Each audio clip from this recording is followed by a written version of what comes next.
Very treat motivated. When he loves his person, he loves his person. He's got a lot of friends here. We all love him very, very much, and he's our #1 main concern to find a home for. But he needs to be the only dog.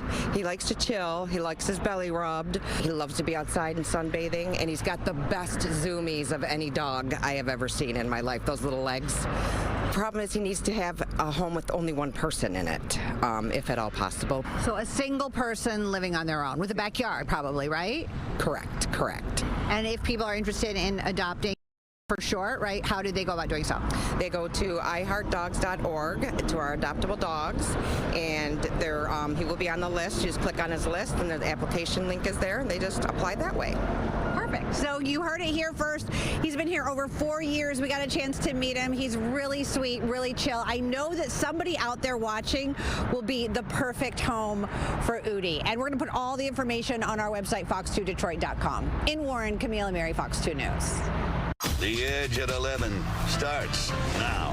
Tonight on The Edge, a tragedy in Canton. A suspect is accused of stabbing 3 family members. Yeah, all 3 victims have been hospitalized. Fox News' Dave Kinchin joins us live now from Canton. Dave, what's going on tonight? Yeah, police cleared the scene, but the investigation is still in the very early stages right now. We saw as investigators were taking away pieces of evidence, actually making several trips, taking evidence from that scene to be processed at the Criminal Justice Center. What we can tell you about all this is it took place on the 3700 block of Parklawn Drive in Canton Township. It's a subdivision right off Geddes Road. Now, this all happened around 3:40 this afternoon. Canton police say they rushed to this home along with the fire department to find 3 people stabbed.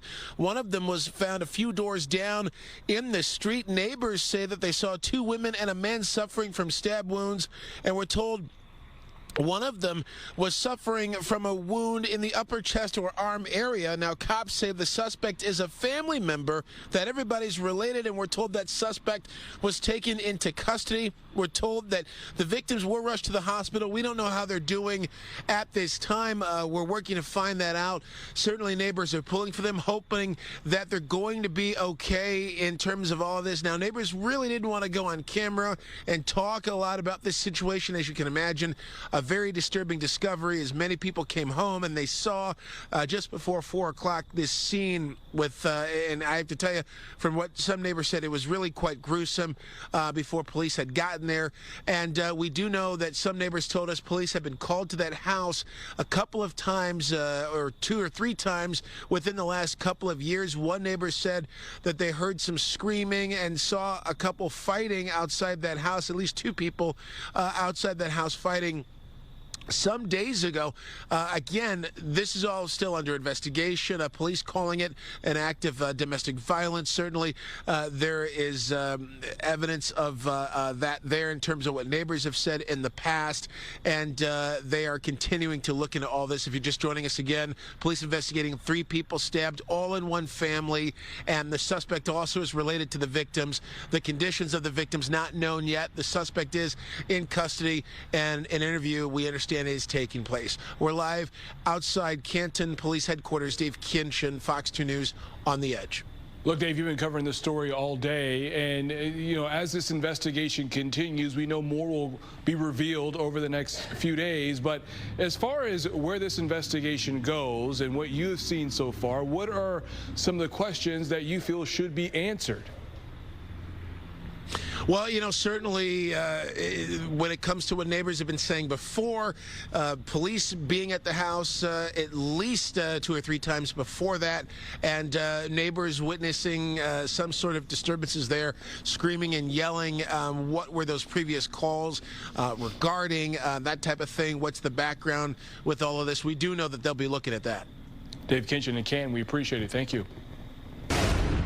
A man is in critical condition tonight after an ATV crash in Detroit. It happened this evening on the city's west side in the area of Gricksdale and Cardone, just east of I-75. Detroit police say the man was riding his ATV when he ignored a yield sign and was hit by a vehicle. He's being hospitalized and right now is in critical condition. A well-known local business owner gunned down outside of his home, Skyfox, was over the scene this morning. Police responded to reports of gunfire on 24 Mile Road near Romeo and Macomb Township. Now, the 7,000 square foot mansion was searched for bullet casings and more evidence. The victim, Eddie Jawad, owns multiple gas stations. At last check, we're told he's in stable condition. Investigators are searching for the shooter and a dark-colored SUV. Anyone with information is asked to call the Sheriff's Department.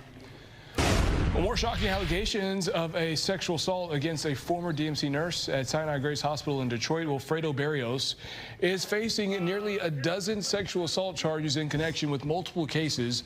So far, 2 new survivors have stepped forward alleging that they were assaulted in his care. Today, attorneys detailed what they call the most horrific allegations yet against the man described as a serial predator. This guy was allowed to continue to do this stuff despite the allegations not only of our client, but he had worked there for 2 years. He had worked there for 2 years prior to our client being assaulted.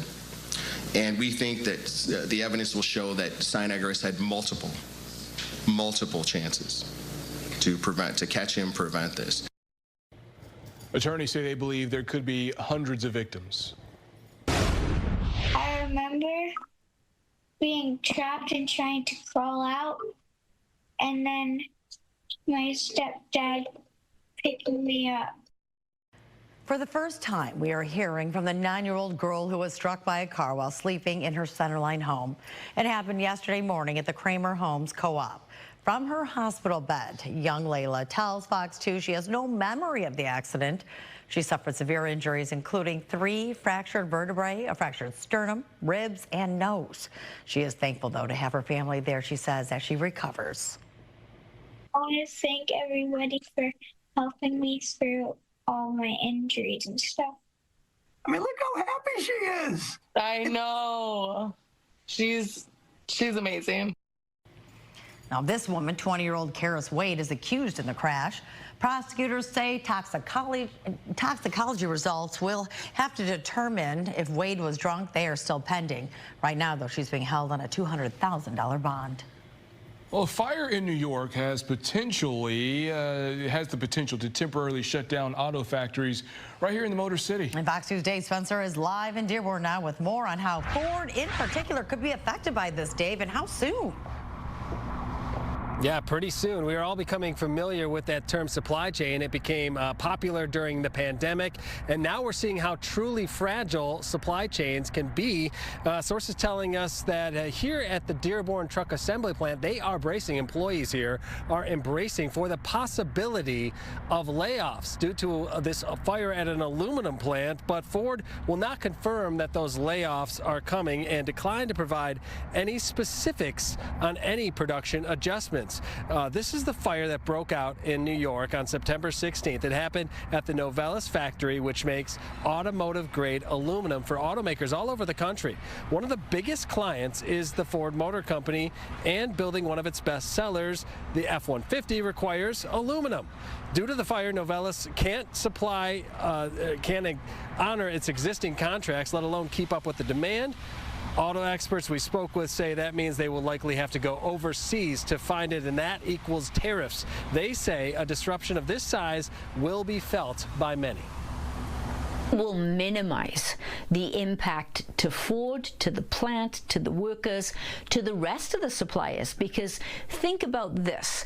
If a vehicle line its volume is reduced, or if it's put on hold, not only is it impacting that car assembly line, but think about all the other suppliers that are supplying product to that vehicle. They're also going to be impacted as well, because now their schedules are reduced.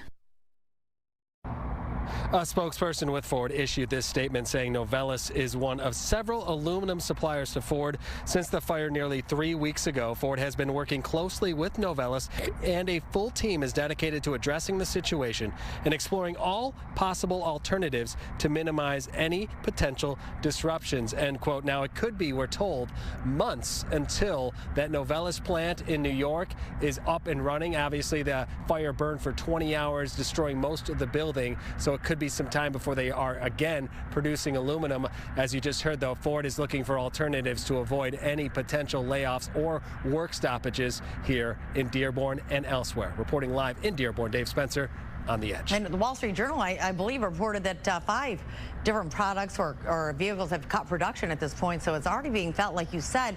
And it's hard now with the tariffs because it's very few places you can actually get this sort of aluminum, right? Or it would just cost that much more and have to be passed down to the consumers.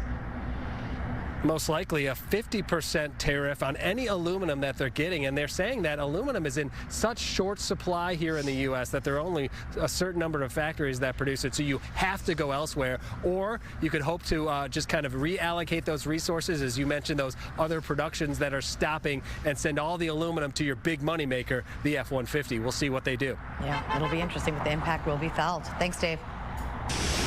All right, we're talking about our weather now, and a midweek cool down expected to begin tomorrow. See, Dave had a light jacket out there, but you might have to wear a poncho or a rain jacket, parka, umbrella tomorrow. Save it for the weekend. Is that right? Save it for the weekend. How about that? Weak system passing north of us. You can see there is rain parts of Wisconsin, even northern lower Michigan around Traverse City and Cadillac. Saginaw as well, getting a bit of light rain. We may see some light showers late tonight and again early tomorrow morning. These are live pictures from Cadillac, and you can see it is a bit wet there. Cadillac, Michigan, 48 degrees. How about the daytime highs for us today? 73, 71 as far west as Grand Rapids and South Haven. There are the numbers at Metro Airport, 73 and 49. Look at the records, and certainly we were above average again today. Right now, a lot of us are in the middle 50s with a very light breeze from the north and northeast. Take a look at these numbers: 45 at the Sioux, 48 in Green Bay, close to 60 for Erie and Columbus, Ohio. There's a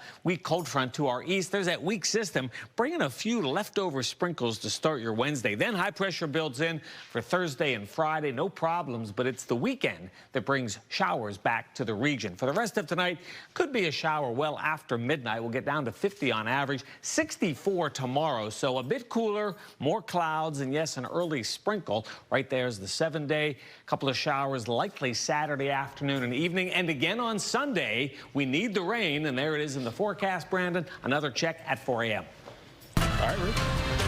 Well, still ahead 2 full weeks of a government shutdown. Still no progress towards reaching a deal. We're going to have the latest from Washington.